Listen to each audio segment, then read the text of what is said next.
Good morning, everyone. We're going to go ahead and get started in just a few minutes. While we're waiting, we got a little thing to wake up your brain here this morning.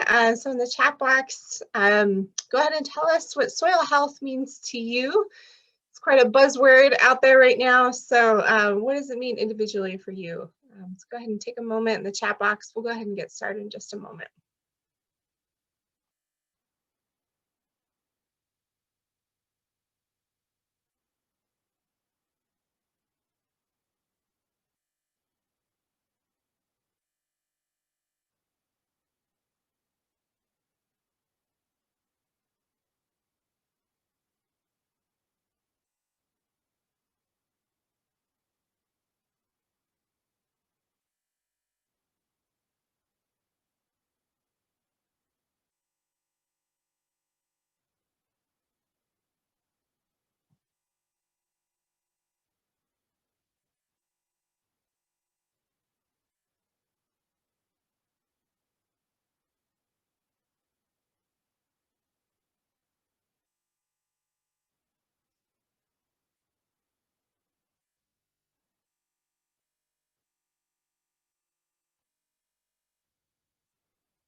All right, if you're just joining us, yeah, go ahead and type something in the chat box there, what soil health means to you. A lot of different definitions out there, and yeah, obviously it means very different things to you depending on your operation or your field of study or what importance you place on things. So we have some stuff coming in: healthy plants and environment, restoring an ecosystem, soil ecological functions.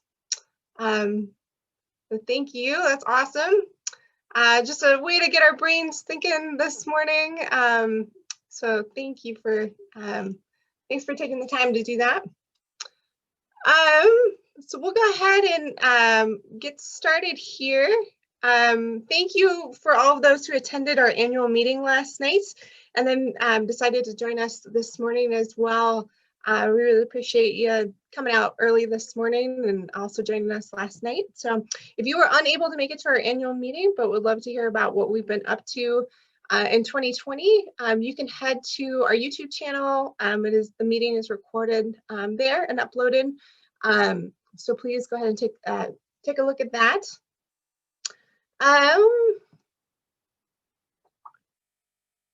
So just to give you guys a quick outline of the soil health sit down, it seems like a lot of folks are repeats. This is the third one we've done. And this is built off of the Alternative Cropping Symposium that was held in, at Gladish for the last 3 years. And the goals of these events are really to encourage producer-to-producer dialogue, talking about soil health practices on the Palouse with either low disturbance farming practices, maintaining residue cover, adopting cover crops, or doing companion crops. So this is just an opportunity for folks to continue that conversation. Now we're all virtually communicating, so this works out pretty well. So we're hoping to return to an in-person platform because we really have found that farmers, really having that time for conversation really helps to kind of suss out some of these ideas. And so we're hoping to continue these either in an in-person format or continuing a virtual format. So thank you guys for joining us. For bandwidth issues, we we asked you to mostly keep your video and your audio off. We will have a little bit different of a setup this morning. We'll probably be turning on videos and audio at some point to have a little bit of a discussion. So, so if you feel comfortable, please feel free to participate. Just a quick thing about background about Palouse Conservation District. Conservation districts in Washington State are Washington's only grassroots, locally driven conservation delivery system. We are considered a government entity, but we operate like a nonprofit, meaning we're primarily grant funded. So we have a staff of 20 that are willing to help and ready. So please give us a call if you're interested in doing anything on your property or need some support. All the recordings for this are now on our website. You can check those out there. Also, recordings from the Alternative Cropping Symposium can be found as well.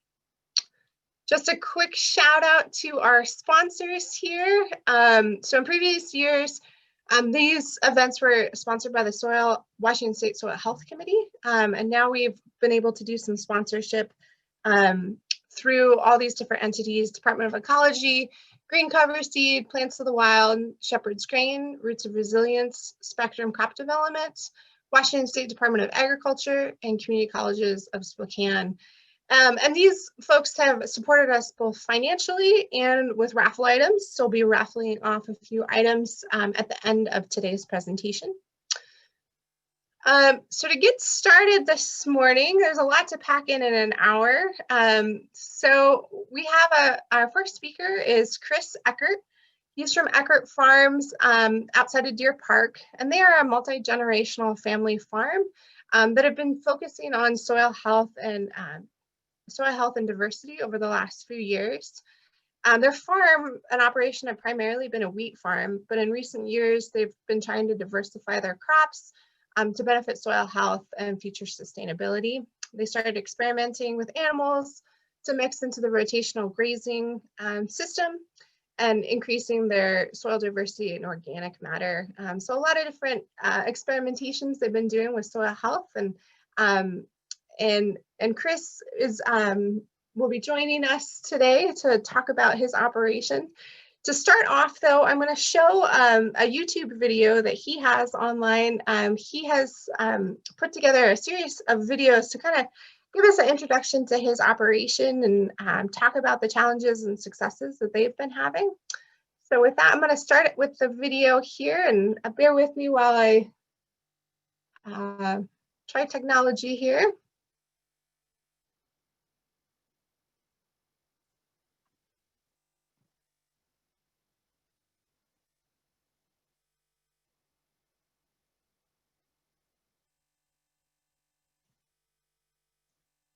Hey YouTube, we're talking about fungus today and why it's welcome on our farm.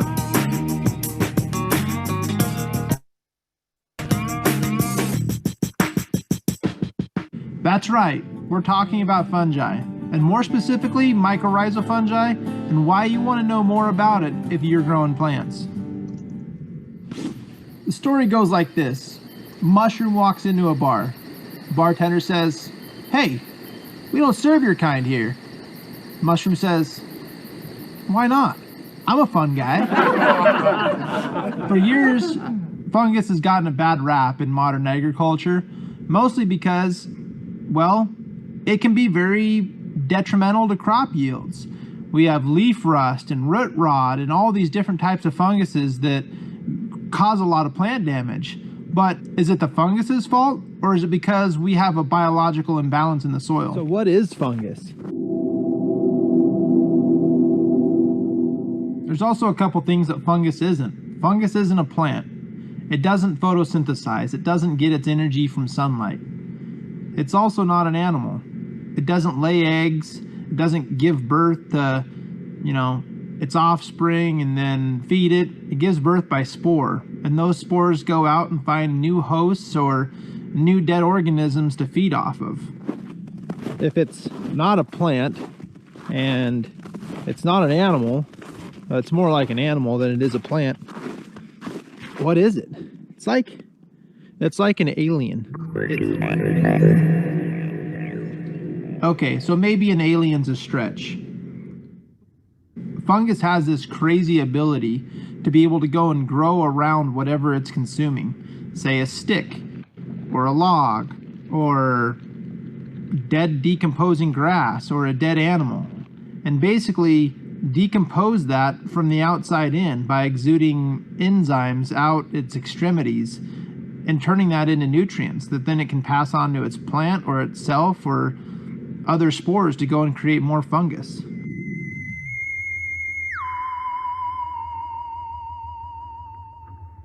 It's been known in modern agriculture as being incredibly destructive and an organism to be controlled. But as of a few years ago on our operation, we found a certain form to be highly beneficial. It's called mycorrhizal fungi, and it's worth its weight in gold, literally. Just look at these results. These trials came off of our land and some neighbors' fields.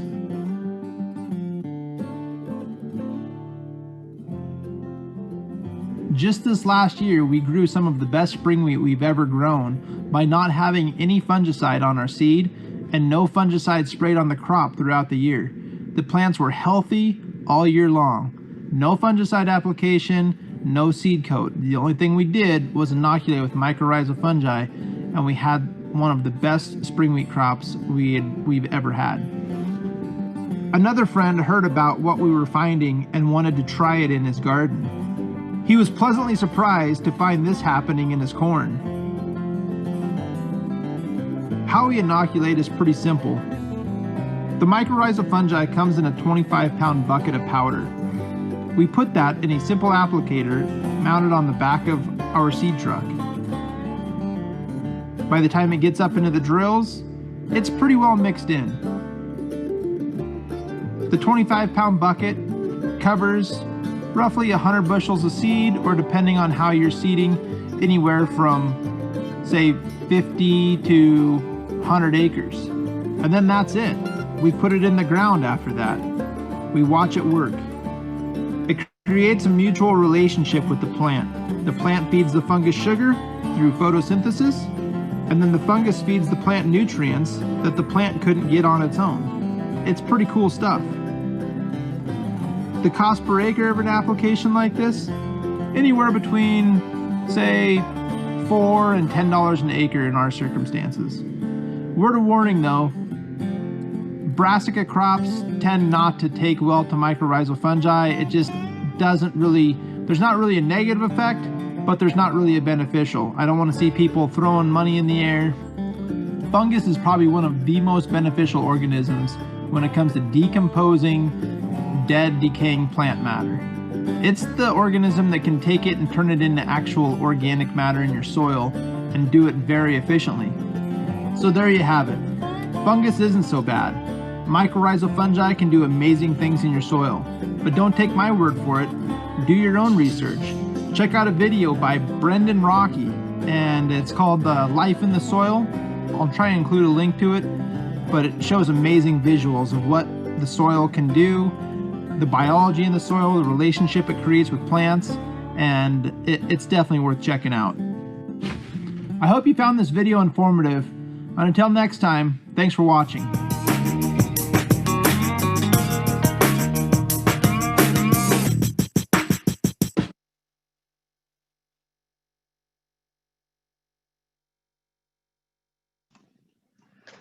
All right, awesome. Well, thank you, Chris, for sharing that video with us. If you guys are interested in seeing more videos from Chris, he does have a YouTube channel that he's been posting these on. So this time I'm going to turn it over to Chris. And Chris, go ahead and take it away.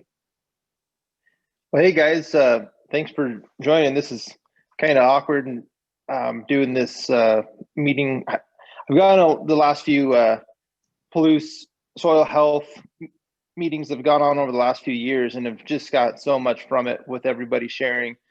Jody asked me to do this, and I thought, absolutely, I didn't know what I had to add. And then she said she wanted to share that video. I'm like, oh boy, okay. She knows best, but hopefully I didn't lose all credibility with everybody. I was kind of trying to make that video fun for the kids, but also informative for other growers, and share our experience that we had on our farm out there. So the mycorrhizal fungi was just one of the things that got us onto learning more about what was going on in the soil and just how powerful the soil biology was from the results that we saw from it. Since that time, we've started implementing cover crops, and we tried grazing sheep on our ground, just implementing livestock a little bit. And the cover crops were where we really saw some big gains from that. The sheep that we implemented onto our ground, it was fun to watch, and we did see some super interesting stuff with that. Unfortunately, I don't have my computer. I'm actually at a neighbor's house right now, sharing this on my phone. But there's definitely some challenges with all of this implementing of technology. The Zoom meetings that we have going on right now, it's cool that we can do it, but I'm definitely having some challenges with it. So I wish I had some pictures to show you guys on that, but unfortunately we just didn't stay with the livestock side of things just because of the economics of it. We just couldn't figure out how to make the sheep work. We didn't have the perimeter fencing to really bring livestock onto our operation.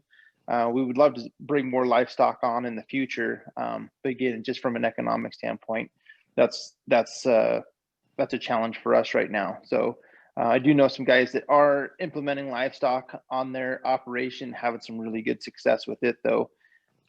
So we started trying to implement things that we could small scale. The mycorrhizal fungi was just a really simple thing that we could add to our seed. And on the video, it shows us putting like a treated seed into the drills, but we really did have some results on some spring wheat with some stuff that didn't have any seed treat on it, didn't have any fungicide or anything. I'm not saying that everybody should go out and do that, but I just think that we've got to a point where we've become very dependent on chemicals in order to grow the crops that we want. And I understand from a farmer standpoint that we don't really want to take those chances. We don't know if there's rhizoctonia out there. We don't know if there's fusarium out there.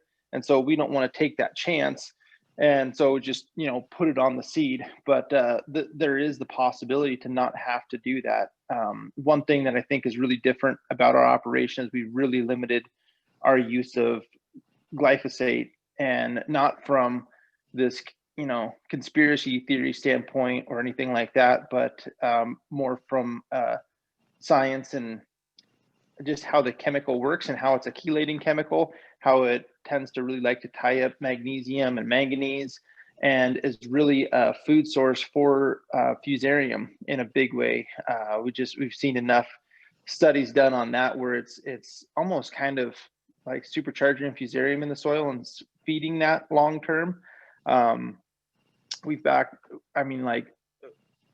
a lot backed our use off on glyphosate. So I don't know, we might use it on maybe 5 or 10% of our acreage that we have right now.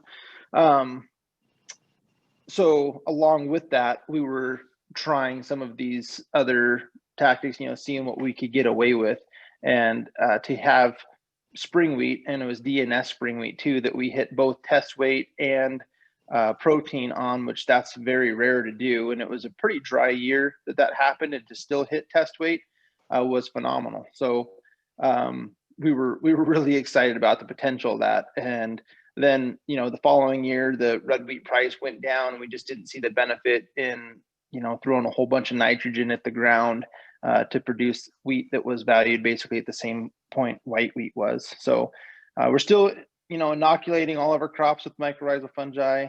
That's something that we just do now. We haven't really done any trials to see if there's any difference. We haven't put in any checks. I mean, we've been doing that now for 4 or 5 years, and the results that we've seen we just added in there. Some of the things that I didn't share in that video on the mycorrhizal fungi is there's a lot of different strains of mycorrhizal fungi. There's not just one type. There's, I don't know, last they knew, like 72,000 different strains of mycorrhizal fungi that they've identified, I guess, science has identified. And in those buckets that we were adding, I think that bucket there carried like 6 or 7 different strains of mycorrhizal fungi. And those are just ones that would keep long-term. So a lot of different strains of mycorrhizal fungi won't keep long-term in storage. and they need that living host plant to stay alive in the ground. That's why, you'll hear a lot of different guys like Gabe Brown and stuff like that talk about keeping a living root in the soil as long as possible. A lot of companion cropping and cover cropping being beneficial to keeping those host bacteria alive in the soil long term. And you can see how, when a person understands that, how annual cropping can really have a detrimental effect on soil biology long term, the way that we're doing it. I mean, especially in like a fallow type program, where you're keeping things essentially dead for an entire year, there just isn't that host plant there to keep things alive in the soil, that soil biology alive. So so once we learned about that and how important the soil biology was, that's what really got us to start playing around with cover crops. And when we were messing with the cover crops, we started learning about how to address different resource concerns that we had. We started working with a guy out of the Midwest, greencoverseed.com. They got a pretty cool website on there where you can list, what your concerns are and kind of list them in order of importance. And we started understanding that we had a compaction issue and started understanding that, radishes could possibly help us out. And I wish that I could show you, some of these radishes and stuff that we grew, but we went out in our wheat field and dug a soil profile with an excavator and found that, about a foot down, we had just this root bound zone that the wheat roots weren't going through it. And then we could see years and years of like dead root material in this zone. And it was almost like slate layered in there from, potentially maybe a plow pan or traffic, that kind of a thing.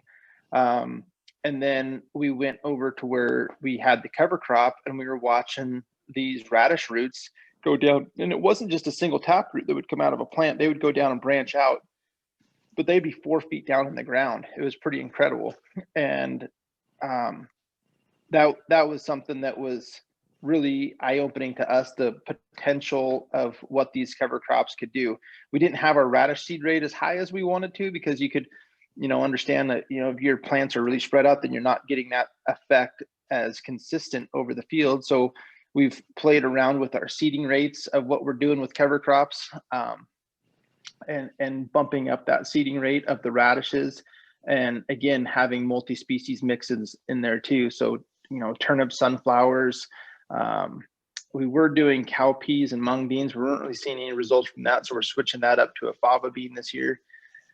And Phacelia, more for like pollinators and just creating more of that soil diversity in there. But again, our biggest resource concern being, compaction and then nutrient cycling too, having those roots go down where wheat plants wouldn't get to, and pulling up nutrients and then depositing that through their leaves, on a micronutrient level for the following crops. So just trying to touch base on, why we picked the different cover crops that we were doing and the experience that we've had with them. What we're seeing yield wise after having some of these cover crops, again, there's so many variables that come into play because we're dryland farming. But from what we can tell in the trials that we've had, anywhere from a solid 5 to 10% gain in yield where we've had these cover crops. But what we've seen, it's tough when you do the small trials. What we've seen when we've had a whole field after having the cover crop is that field is a lot more even yield wise. And so I think that, on our trials versus what's actually happening in a field, comparing field to field, I think that gain is even more potentially, just because the evenness of that higher yield, we're not having the spots in the field where there's that big yield drop off. And because on some of our fields, we're north of Spokane, south of Deer Park, but north of Spokane, and we're in about a 12 to 16 inch rainfall zone. Some people argue that, but we're in this kind of sheltered belt where the storms just kind of go around us. And so the wheat plants being able to access more of that moisture deeper down has been something that we think is pretty critical to us, that and the gain of organic matter too. So one other thing on the cover cropping side of it that I wanted to share, this is so weird talking to a phone, by the way, but hopefully you guys, this is all coming across good. On the cover crop side of it, we were, I wanted to share something on here and then I just lost it. Oh, the mixes that we were picking, because we're putting in a cover crop and then going into a grass crop like wheat. We didn't have any grasses in the mix. We're doing basically a broadleaf only from a mental sanity standpoint. On my own, I didn't want to deal with any grass. We weren't really doing any rye grasses or anything that you hear in cover crop. I mean, rye is just, that's like a 4-letter word in our area, right? So didn't want to see any rye in there, even oats, that kind of stuff. I just wanted a simple mix that I knew that, we could go in with a chemical like Husky or something like that the following year and not have any major volunteer problems, especially if we weren't terminating. If we didn't get 100% termination, that fall or that prior fall. So going in the next year, we'd seed winter wheat into the cover crop that fall. We would terminate it, and then either with a like a disc harrow, and then we'd probably even spray it after that. But there'd be some of these radishes, I mean, they'd pop out another shoot. So we wanted to be able to control that. So it's just a broadleaf only mix, which really kept the carbon nitrogen ratio really close. So it decomposed really fast too, and wasn't super detrimental for our spring top dress fertilizer that we had on there also. So we tried some stuff where had some trials where we didn't fertilize at all after the cover crop, and there was some yield drag there. So fertilizing after that, we just weren't seeing the nutrient cycling, and understanding more now about nitrogen fixation from cover crops. You need to have really good organic matter to get that nitrogen fixation to really occur and get the benefit of it from what we've seen anyways. People talk about fixing 80, 90, 120 pounds of nitrogen with, like a vetch crop or something like that out there. And I think that's possible. I just don't know if the retention's really there, or if those numbers are really capable if you're dealing with really low organic matter. So I not having my slideshow is throwing me off a little bit here. So Joey, if you can keep me on track with time, or maybe, I don't know if you can shoot a message to me, kind of let me know where I'm at on here, would help me out too. But yeah, well, yeah, thank you for going through the technology with us. I know this is a challenge. Well, we yeah, probably have about 5 minutes left, so I don't know if you want to open it up for some discussion and some absolutely. questions. Yeah. So if folks want to turn on video and audio, or drop it into the chat box, but maybe sometime we could pick Chris's brain here. So yeah, feel free to unmute yourself or drop something in the chat box. I just want to start with my question for you, Chris, is like, what economic factors kind of led to your guys' decision of implementing these practices? Did you feel like you had enough stability financially at this farm to take that step? Or? No, it was like, so we took over the farm in 2014, and my dad was selling wheat for $10 the year prior, and I thought this was a no-brainer, taking over the farm. The next year it went to $6. The next year it went to $5, and we were not having the highest rainfall years either. And so we were figuring out, me and my wife were figuring out really fast that 30 and 40 bushel crops were not paying for sustaining that lifestyle, right? And so one of the biggest factors that I looked at in that is I couldn't control the rain that we had. We didn't have any irrigation. We don't have topsoil that's 20 foot deep out there. So I think the one big thing where we were limited compared to areas, like the Palouse Hill. I mean, Palouse is so rich in topsoil compared to we have 6 or 7 inches of really dark dirt, and it's sand below that. So we knew that if we could get the organic matter up, I started learning the nutrient holding and water holding capacities of organic matter. I'm like, man, if we can bump this up 0.5% or 1%, that's worth major dividends to us. If we go through those dry spells in June and July, not getting that grain fill, like what happened to us a couple of times. We ended up with some really light test weight wheat a couple of years just by, June 1st and the water spigot just turned off on us. So like 2 years in a row. Oh wow, damn. So it was a big deal to us learning how to try and get that organic matter up. Yeah, absolutely. Oh, that's great. We have a question here from Ken asking, what is the pH of your soil? And maybe you could talk about any soil testing that you do on your operation. Yeah, so we'll range from the low 5s all the way up to the 6s. I haven't figured out how to overcome soil types yet, and so we have a lot of variance. I mean, on our fields, we'll go in one field, it'll go from a 30 bushel yield in one spot all the way up to 120 bushels, down on even on some upper ground and down in some of the lower ground too. So when we overlay our yield maps, it'll kind of contour with what NRCS maps deal with. And what we've noticed is in the areas where we have our lower yields, that's where we'll also have like our lower pH, but when we'll also have our lower pH, that's also a sign that we don't have that good soil organic matter there. It's also more prone to compaction and stuff in those spots because we're not getting the root depth there. When we're doing soil samples,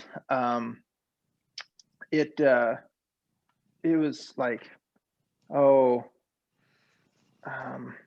think we were up in the 6s on the soil samples on there. So many different things on the soil sample too. We've done everything from the Haney samples, the best test labs, finding a lab that you agree with on the results and that has like some consistency. I think we've found that there's a lot of importance to that. Absolutely. So I think Tracy Erickson just had a question. Pop up on here. Oh yeah, yep. Chris, you briefly showed tests with 5% organic matter. What soil depth do you take for sampling? 6 inches is the standard on that. So, and that, me and a neighbor argued back and forth a lot on that. And he was saying, well, I'm taking it at a foot. And so we started trying to come up with, what's the standard? What we could find online is NRCS had the standard of 6 inches for measuring that organic matter. And makes sense. And most of your organic matter is going to be in that, what they call like the rhizosphere, that top amount where you have like the most interaction with oxygen. So below that, you're just the organic matter is going to typically drop off pretty significantly. Awesome. Well, any other questions out there? Last minute questions? Folks want to turn on their mic or drop in the chat box?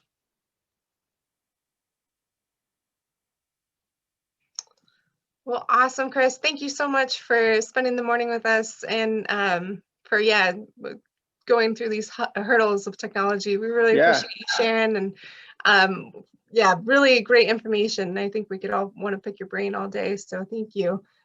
This was awesome. So yeah, you bet. Thank you, Jody. Appreciate it. Yeah. All right. Let me.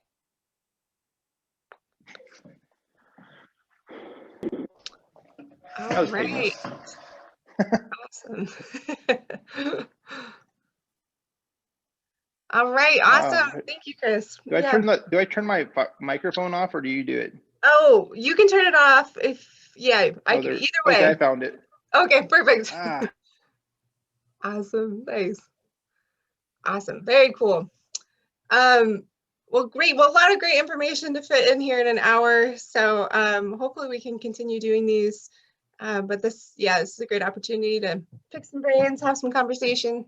So so our next speaker is out of the NRCS office, Natural Resources Conservation Service, and he's based out of Whitman County here in Colfax. Stephen Johnson, and he's going to be talking about doing your own soil health assessment on your operation, kind of an overview of in-field methods that anyone can use to evaluate indicators of soil health. Hopefully you don't need much more than a shovel. And Stephen works with farmers to provide technical guidance and financial assistance through USDA-funded conservation programs. With a background in soil health and dryland cropping systems, he's hoping to offer some simple tools anyone can apply to their operation. So Stephen, if you will go ahead and see if you can share your screen.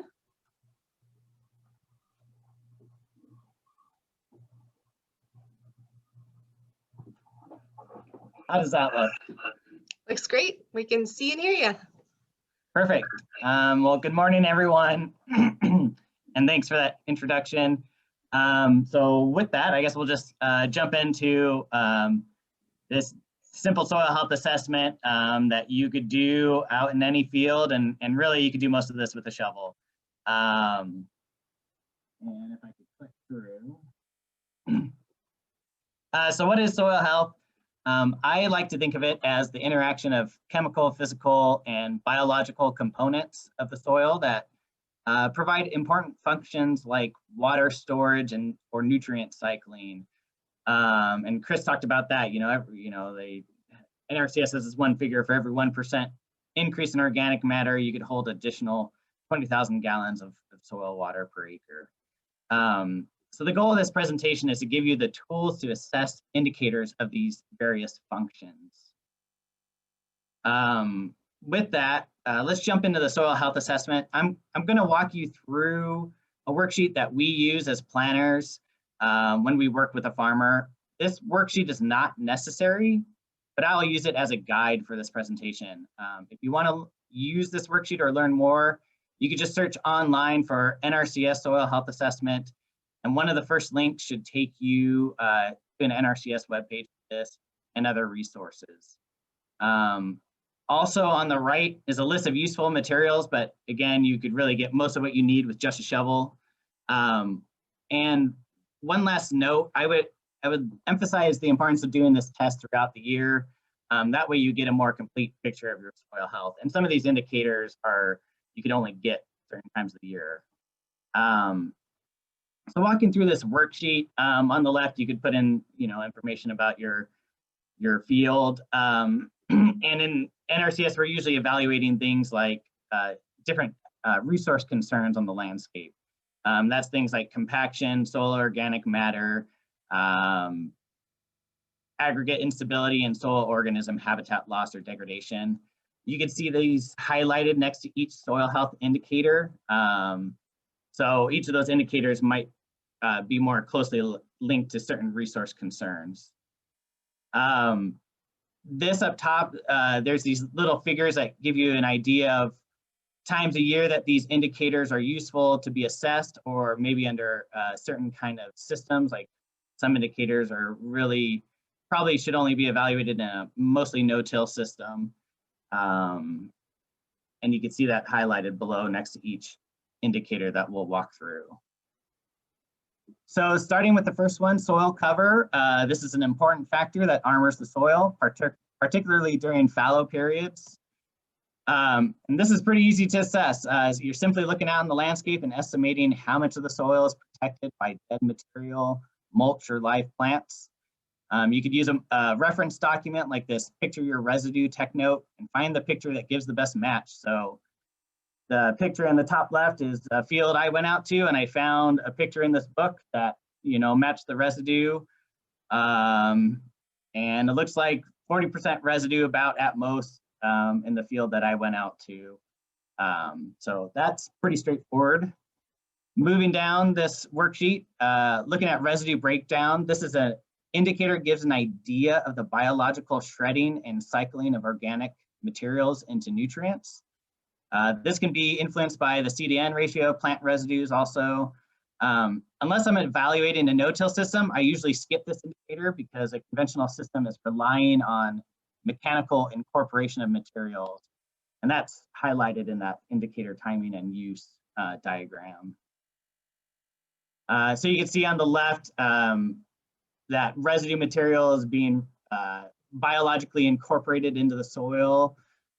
This picture on the right is showing, you can see multiple years of residue in that field, and that's something where you might be looking at what kind of either biological components are missing in that system, or maybe you have just a system that's a really high C/N ratio. So that might help you decide on different cover crops or crop rotations to look at to help lower that C/N ratio. The next indicator is looking at soil crust. So, and it says, do you have crusting on no more than 5% of the field or crop management unit? So surface crusts are a product of work soils that lack structure and aggregate stability. Crust inhibits seedling emergence and water infiltration. You can see the picture on the left. When you go out to a field, you're able to just pick up these crusts They hold together, and you can see that on the right. You see these cracks in the field, and again, you can just pick up those different cracks, and you look out on the landscape and see how much of the landscape you're kind of seeing these crusts going on. Next is ponding and infiltration. So standing water is an indicator of poor infiltration, obviously, and aggregate stability, compaction, and poor soil structure. This indicator, you could go out, I mean, the worksheet says here after 24 hours of a rainfall event, or better yet is using an infiltration ring to do this test. And it says here, you know, does water infiltrate 1 inch of water in 30 minutes or less? So on the left side, you could see some ponding on both sides of this ditch. I want to highlight briefly that it's important to make sure it is not an inherent soil property that is causing ponding. One resource is to pull soils reports with Web Soil Survey, which I have the link in the slide above. If you haven't explored Web Soil Survey, I highly recommend this as a first step in understanding the soils and soil properties that you might have on the landscape. On the right are pictures of an infiltration test. An inch of water is added to the cylinder, and then you just time to see how fast it enters the soil. We did a soil health class a couple years ago and went to various fields and did this test. The first field we went to was a conventional farm, and this was, I believe, in June or July. It was after we had that big rainfall event in Pullman and the flooding that occurred downtown.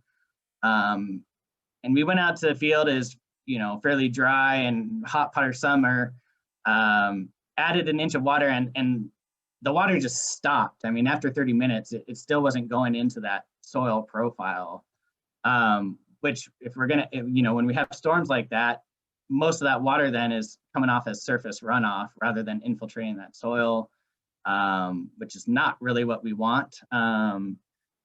Throughout the day, we went to various different fields, and the last field we went to was a no-till system that had cover crops, and we would add inch after inch of water, and it literally would take 30 seconds. So these differences are measurable, especially with that test. Penetration resistance is a way to measure compaction. You can use a fancy penetrometer that actually gives you a reading with a gauge, or you could just use something simple like a wire flag to see how difficult it is to do that soil. Compaction obviously inhibits water and gas movement and water growth. So again, there's a picture of a penetrometer on the left. One thing that's really helpful when doing this measurement is to have a reference grass or perennial field nearby, which is sometimes hard in the Palouse. But if you could find a field and push through with just even a wire flag or just a shovel, how easy is it to dig in that soil and compare it to your field? I think this is a really nice, just simple test. You don't need something with a gauge. On the right, I'm also showing some platy compacted layers where the soil is almost flattened and separates in these flat platy layers due to the weight of equipment and various tillage operations. So that's a visual indicator too you could look at when digging holes.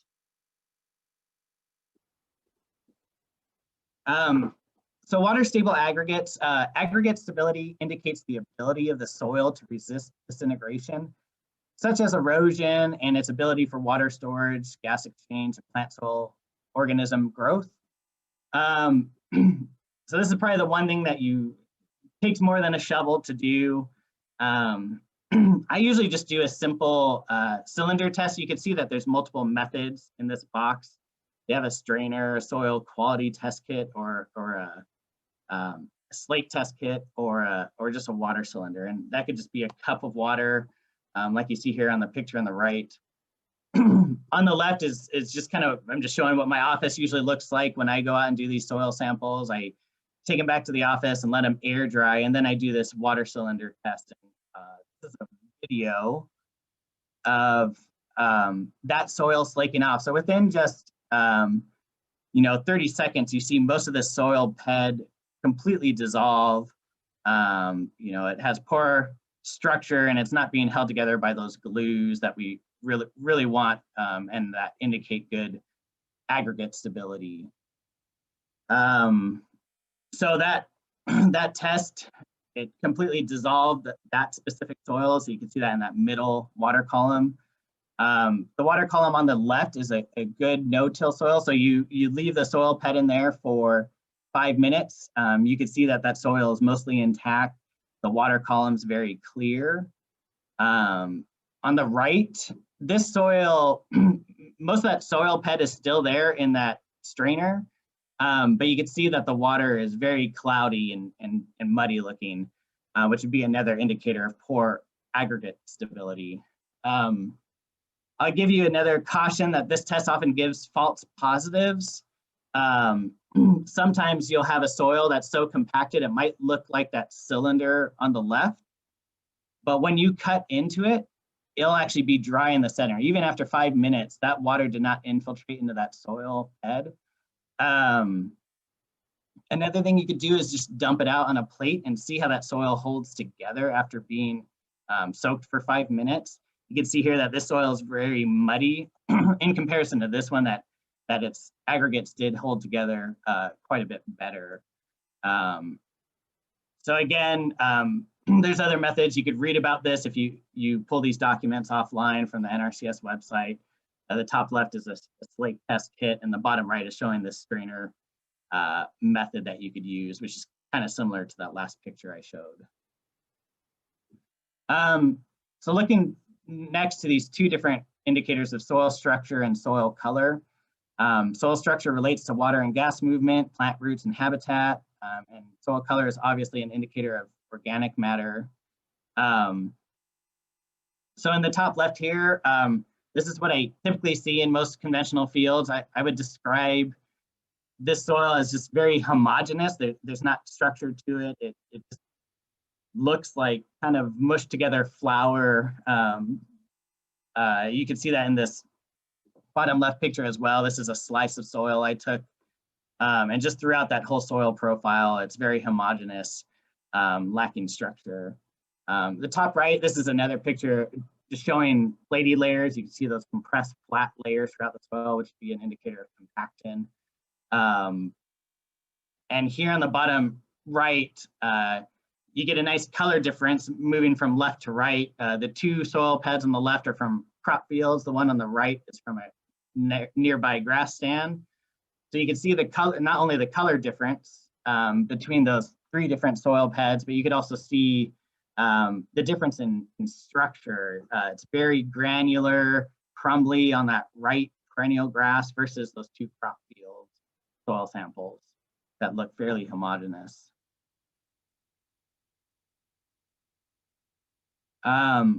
The next indicator, plant roots. We want to look for healthy roots with rhizosheaths or part of soil aggregates. We want them to be well branched. So the soil sample on the left, again, very crumbly soil. You can see roots are prolific throughout that soil bed. The bottom right here also showing well branched roots from a wheat plant. In the middle here, this is some wheat seedlings. You can see that they're actually kind of crooked and stunted. This field had really bad crusting and was compacted. Here in the top right, I'm showing with the orange lines, you can see those platy layers. They're kind of these flat, distinct layers that easily separate. And then that green arrow is pointing to some roots that just followed along that platy flat layer, showing that the roots are having a hard time getting through that whole soil profile. So last two indicators are biological diversity and biopores. Diversity broadly influences multiple soil functions like aggregation, water dynamics, nutrient cycling, pest suppression, and biopores provide rapid access for air and water exchange. So on the left, these are just different organisms you could look for in the soil. You know, and I think the test says, do you see at least 3 different types of organisms? So you look through your soil samples, multiple holes, and see what you could find. On the right, I'm showing you a soil sample from a no-till field, and all these green arrows are showing multiple wormholes. And there's actually much more wormholes here than I just even pointed out. You could also see some castings from worms in this profile. And this soil is amazing. Immediately digging the hole, worms were prolific throughout. I didn't have to look for them. Yeah, there are multiple biopores all the way through. And you could just see also the soil structure is very crumbly. It looks very different from a lot of those other soil samples that I've shown. And this again is from a no-till field. And I took this soil sample in the end of December, and I could still find all these worms throughout that soil profile. So it's pretty amazing. And it actually passed the soil biological diversity test as well. I was able to find 3 different organisms even in December. So after you're done with this assessment, you could go through, mark yes or no, or if you're just going out in the field, you don't need to use this worksheet. You can just visually look at your soils. If you really want to, you could start to tie it to those different resource concerns like compaction and soil organism habitat loss and work through this tree. Again, all these resources are online. You could walk through it and kind of see where your soil turns out. And then that leads to just those different practices that we can implement to really help address soil health. So NRCS always has these 4 soil health principles. You want to maximize living roots in the ground, minimize disturbance, maximize soil cover, and maximize the diversity. Again, you could just search NRCS soil health. It'll take you to the National Soil Health page. There's lots of resources there if you want to learn a bit more. And feel free to reach out to me or your local NRCS or Conservation District office if you'd like to learn more. With that, if we have any questions.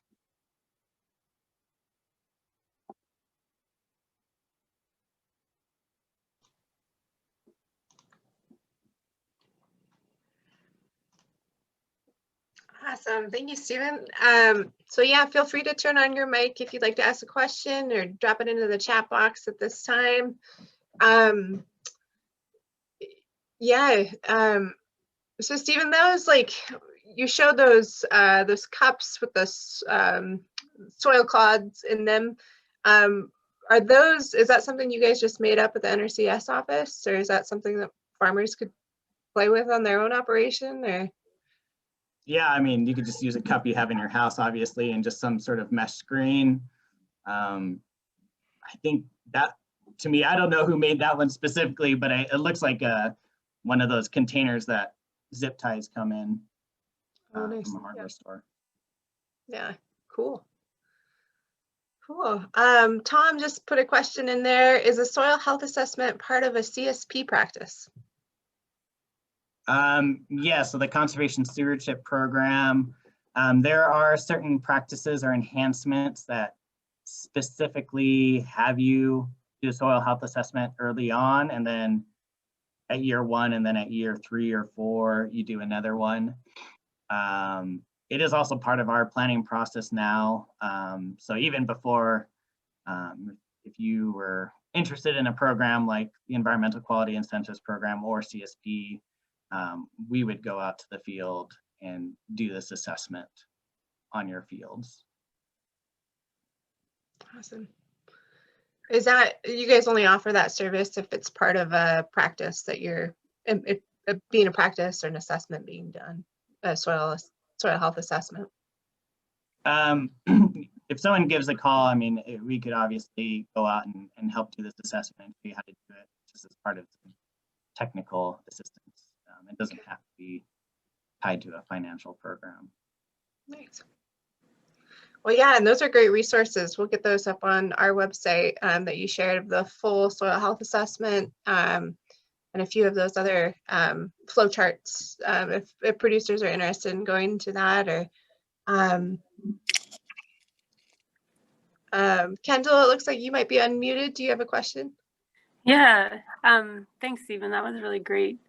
I guess I was just thinking, have you used this much in tracking changes over time? And do you find that I was just kind of wondering maybe what the time scale you might expect to see changes using these indicators. If you have. Yeah, that's a good question. I hope to see more of that. This is new that the agency is doing these soil health assessments just within the last year or so. And like I said, some contracts that we have written do have it part of the contract to go out again in year 3 to measure again, or if someone re-enrolled in a program. Yeah, I hope this is something we could keep doing and learn a bit more. There's just been interesting things too. You go out more in the western part of the county and the wheat fallow region. I still finding that sometimes the soil structure, even in a long-term no-till system, is still not there. And I do wonder if a lot of it has to do with that full year of fallow, even though it's not tilled and it's chem fallow, just having nothing growing for a full year compared to the annual cropping region. In those primarily no-till systems, you do seem to see really good structure. But when you start to get into a fallow system, you're not always, I haven't seen that, but I also, again, I've only been doing this for the last couple of years as a new assessment that we're doing as an agency. Cool. Yeah. No, it seems like a good assessment tool setup. We have another question here too from Tom. Would you comment on depth to sample soil organic matter? Yeah, I guess for this test and just that indicator that we're looking at, it's still in that top 6 inches, taking those pads. Nice. Awesome. Well, thanks for taking the time to share that with us this morning. Stephen's contact information will be on our website if you want to reach out to him specifically with any more questions or resources. So awesome. Thank you so much, Stephen. Appreciate that. Thanks.